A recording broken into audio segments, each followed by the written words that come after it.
Hello there, Phillip Johnson here. I'm with the Phillip Johnson Group or with eXp Realty here in Raleigh, North Carolina. I want to quickly explain to you how agency works in our state. So I'm going to share this document. You can find this document on our website, phillipjohnsongroup.com. You can go there and you'll find this in several locations on the site. And it's very important that you understand what working with agents is and how it works in the state of North Carolina, what agency is in North Carolina. There are three types of agency in North Carolina. This form that you see here, I'm going to scroll down. This is basically what an agent would ask you to sign. It is not a buyer's agency agreement. It's not a contract. All it is an acknowledgement that you have been disclosed how agency works in the state, okay? Just to give you a little brief history, you may or may not care, but you might find it interesting. When I purchased my first home 3 years ago, they did not have buyer's agency. So the agent that was compensated for doing the transaction that I was in worked for the seller the entire time, and I had no idea. In fact, it's one of the reasons why I actually became a real estate agent, because it was a terrible experience, and it turned out to be fine, but ultimately there was a lot of things that were not disclosed or properly disclosed to me. I definitely did not have someone on my side in this transaction, that's for sure. So I'm a big believer in buyer's agency, okay? But in the state of North Carolina, and I'm going to give you examples, I'm going to explain to you what agency is.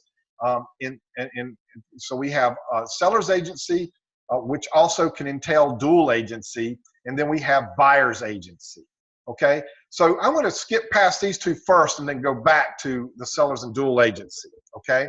So the buyer's agent and the seller's agent are basically the same thing.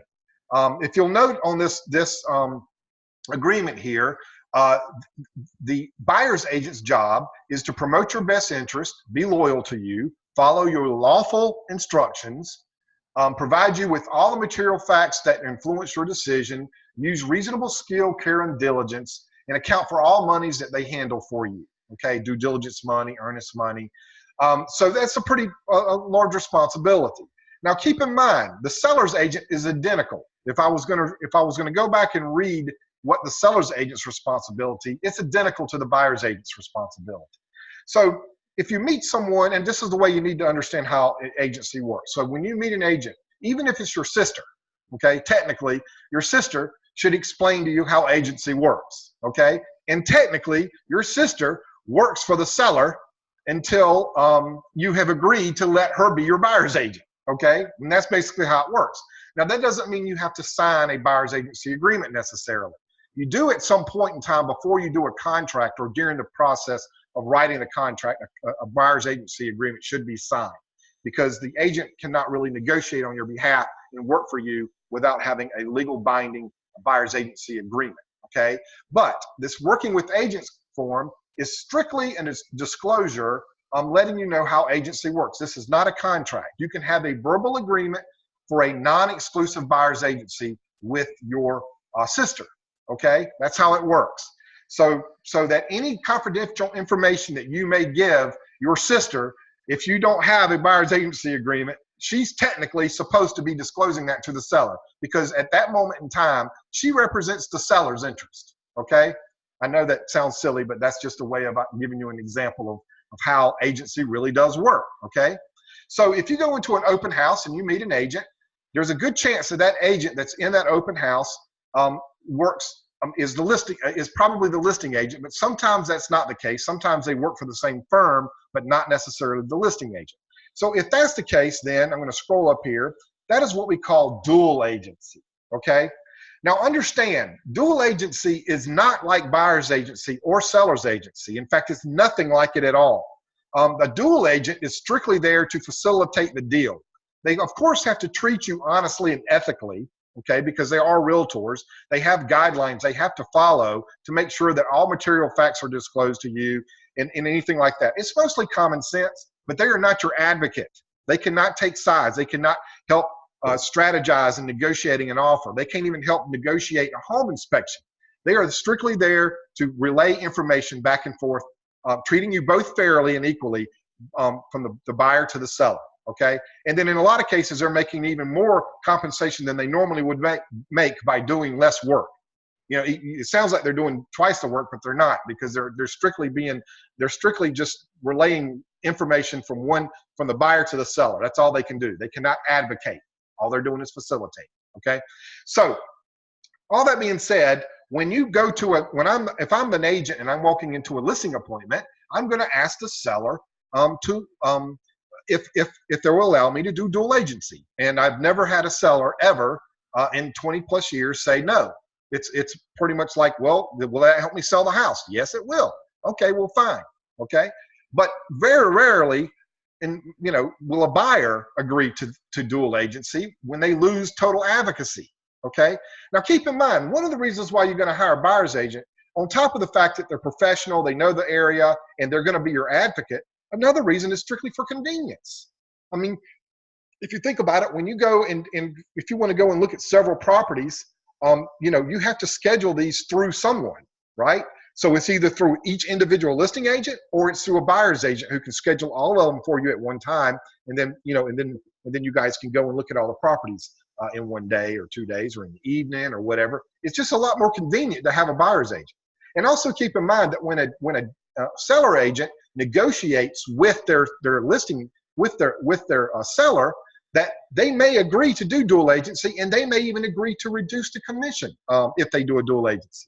But it's going to be a minor. Typically, it's a minor reduction in commission because they're doing both sides of the transaction. Sometimes it's not at all. But even if it is, that is a commission that they've negotiated with the seller, not with the buyer. So the buyer may assume that they're going to come in and be able to negotiate on their own behalf and maybe save some money because the agent's working both sides of the transaction. But that is an assumption that you have to make, because that's not necessarily the case. In fact, there's a lot of agents that don't even want to do dual agency. There are some firms out here that won't even let you do dual agency.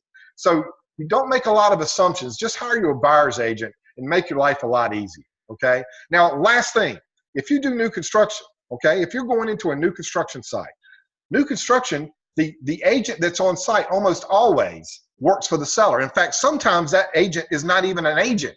They're just working as an employee of the builder. They're not a licensed agent. They're not bound to the same ethical standards that a real estate agent is. And I'm not saying for 1 minute that any of them are unethical. I'm just saying they're not bound by the same guidelines that we are as real estate agents, okay?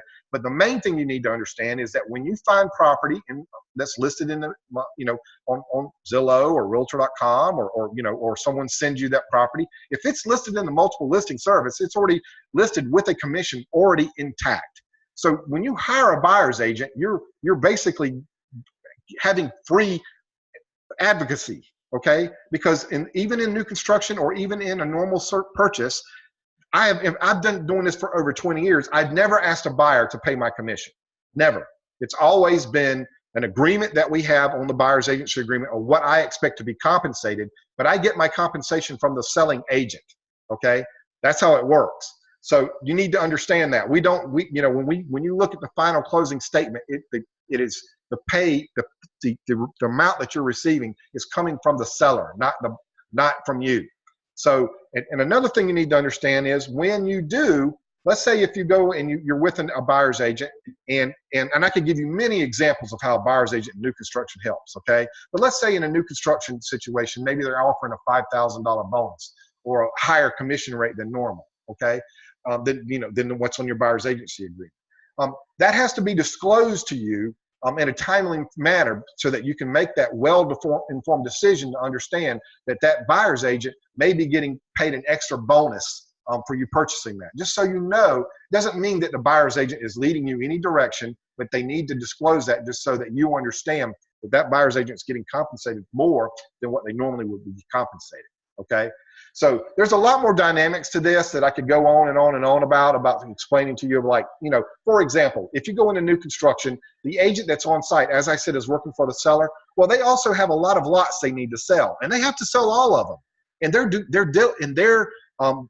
their duty is to the seller, right? So if that's the case, then they are going to do whatever they can to sell every lot that they have. So if you're interested in 2 or 3 lots, and let's say one of them is really a bad lot, but you don't really see it, okay? Because there's a lot of things that haven't been done in the property, and you just, for whatever reason, doesn't see it. Maybe it's the topography, maybe it's the privacy. You know, there's a lot of different things that you have to consider when you're buying a lot. Well, that selling agent, if they're doing their job, they're not going to push you to another lot. They're going to let you decide on that lot if you will, because they got to sell the other two. They've got to sell that lot to somebody.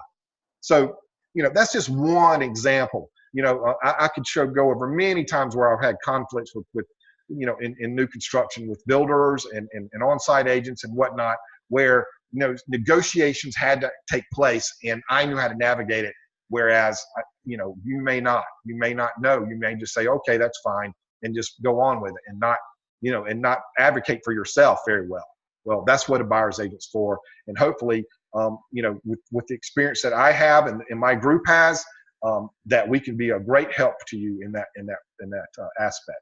But no matter what, all I can tell you, if there's one thing you can take away from this, I've been an agent for over 20 years. As I said, if I went to any market that's outside of my market, I'm hiring a buyer's agent. I'm not calling listing agents. You know, I will be willing to, you know, to pay a buyer's agent so that I can have that advocacy, because that is not my market. That's not my expertise. Now, I may ask for them for a referral since I am a licensed agent, but I'm just saying I would not go into a market that I'm not familiar with without having representation. And that's just, that to me, that is just common sense. So anyway, thank you so much for listening.